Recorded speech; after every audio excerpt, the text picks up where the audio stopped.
Ano sir, bagong panganak? Bagong tuli. Ang tuli, ano nangyari sa'yo? Pag ano po, biglang Letter tayo. C. Biglang Dito tayo ka. po.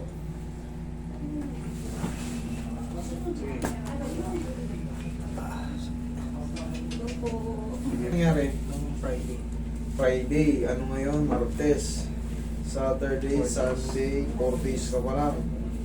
Nagpa-check up ka na? Wala pang ginawa. Nung Friday po, pagdating ng hapon, umaga kasi nangyari sa'yo. Pagdating ng mga bandang hapon, nagpa-ID po. Feeling ko doon ako nakuha eh. Kilala yung manghihilot? Nagmamassage lang siya sa amin. Ganito kasi yan, idol. Para sa inyong kaalaman or para sa inyong malawak pa na ano, yung mga ganito. Kunyari, ang sabi niya kasi, nagpapaligo siya ng bata. Sabi natin nakaganyan ka, paligo ka ng bata. Pag tayo mo, tsak, para may nangawit. Para may nangawit, para may nangalay. Ngayon, baka hindi mo alam na discompression yon. Ngayon, syempre ikaw, out of the blue ka, hindi mo naman alam yan.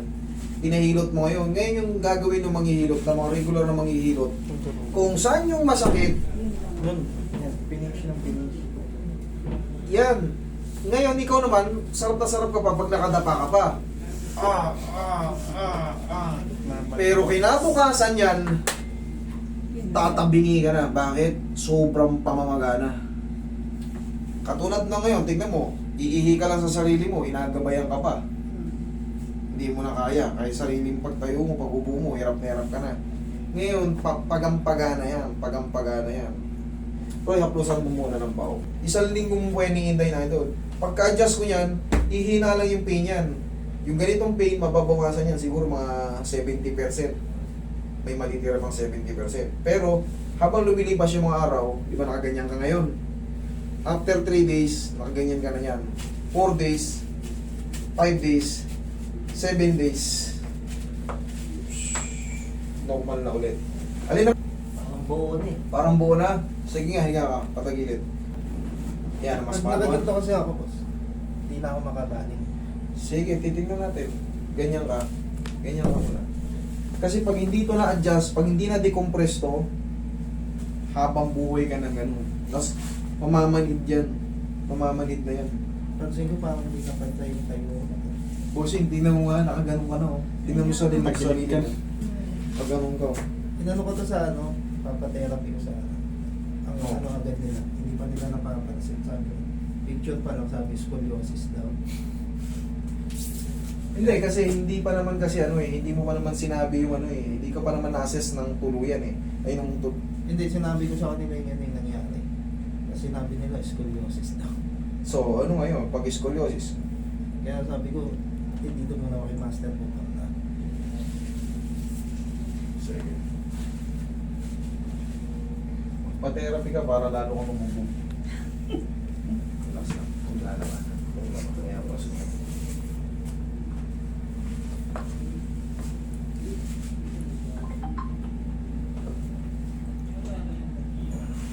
Sige, ihaya ka. Tingnan mo, baling-bali na kung ano. Naka-later sila yung katawan mo. Andito na yung ano mo. Eh, balakang mo. Kaya nga, Wala. nung inano ako, diretso pa ako. Kasi nga pinadiinan mo ng pinadiinan yung ano eh, yung part na sinasabi mo masakit. Ngayon, siyempre, tuntua yun. Pagka sinasabi niya, yan, sige. Ay, yan pala. Yan pala yung masakit ha.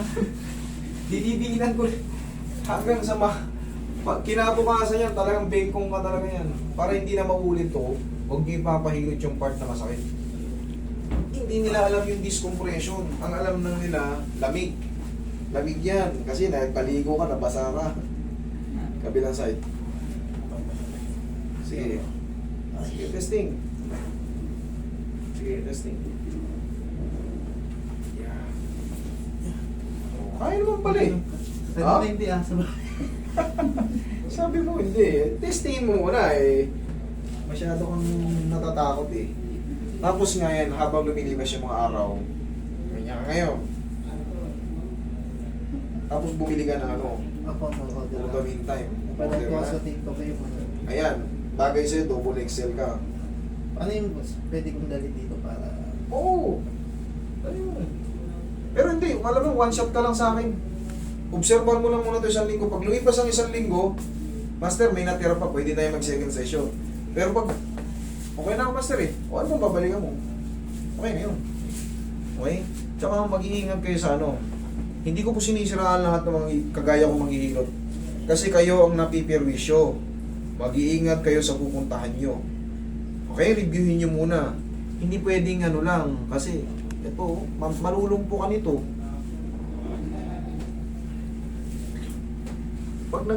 Pag tumagal to, malulumpo ka na.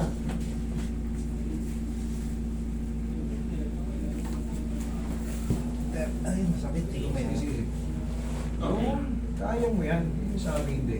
Yan. Huwag mo lalabanan na idol. Ang gagawin mo lang is inhale, exhale. Okay, huwag mo lalabanan na. Inhale. Exhale. Thank you. Sarap. Diyan ka lang muna, huwag kang tatayo. Hayaan mo lang muna, Roy. Hayaan mo lang. Hayaan mo lang. Yan ka, may nagrarajate pa. Wala. Wala. Thank you. Tatanggalin ko. Huwag mo na uyangat. Huwag mo na uyangat. Hayaan mo lang. Dudulas lang yan. Hayaan mo lang muna sumingaw. Dini-compress natin. Pang-decompress yan. Para makahinga ng maayos yung mga spinal nerve natin. Ngayon, pagka hindi kasi na ano yun, parang magbabackfire kasi ang pakiramdam mo nun eh. Yung parang gustong dumaloy ng dugo kaso na nai-stuck. Gumagano, no? Kanina, sabi mo hindi mo kayang pag ganon. O, kinaya mo na. Habang lumilipas yung mga araw, obserbahan mo lang muna, ay, ano mo lang muna, maintenance mo lang muna ng pau. Kada araw, close ka lang muna ng pau. Buong balakang. Huwag ka muna ipapahilot sa iba, ikaw lang. Ganun-ganunin mo lang, rambul-rambulin mo lang. Tapos, paglipas ng 3 araw, gumanito ka na. 3 araw to ha. Para hindi ka na sa akin pumunta. Ganyan mo lang. Okay. Paglipas ng 7 araw, Master, 7 araw na. May natira pa rin konti pero diretso na ako. Pwede magdagdag pa tayo ng 3 araw. Pero pag hindi pa rin nawala, may konti pa rin talaga. Kasi ngayon, in pain ka talaga. Tsaka lang tayo magsi-second session. Okay? Kamunto kayo, tagilid ka muna, tagilid ka muna. Sagad. Para hindi ka pwersado kasi nga punong-puno ng swelling yung ano mo eh. Tagilid. Yan, o. O, tsaka mo tukod dyan. Yan. Iyon ang tamang pagtayo. Huwag kayong tatayo ng ganito. May nakahiga kayo. Tatayo kayo ng pagganyan. Tutukod ng pag... Pwersado yan. Magkakaroon ng kontra kagad yung muscle nyo. Magkakaroon kagad ng pwersahan. So yung pag pumwersa yung muscle mo, titigas yung muscle pag nag-contract yun, iipitin niya yung ligaments at tendons, ay mapupwersa yung tendons and ligaments. Dahil may swell yun, ulog, irritation mararamdaman mo. Okay? Tapos, pau lang muna. Tapos, gaya na sinabi ko, ito, reviewin mo to. Pag 3 days na, sumandal ka sa pader. O kaya, ayan, nagsandal ka sa pader, ang dami, no? Kapit ka rin, parang hindi ka matumba. Pero kung hindi mo kaya, sa akin. Pag kaya, eh, hopefully, wala na yan. Okay? Tayo ka nga. Sige, tayo. Lakad. Sige, balik dito. Sige. Okay, ano mas maganda? Yung ngayon o yung kanina? Yung may... Yung ngayon? Hindi ko... Okay, for the meantime, nakaganyan ka pa talaga kasi pagang-paga pa yan. Gaya nga nasabi ko, paglipas ng 1 week. Pero pag nasa bahay ka na, ikabit mo yung ano, ha? Para ma-maintain na mi-stretch yung... Pero maayos pa yan. Sa TikTok. Sige, pahinga muna, ha? Sige. Doon na lang po.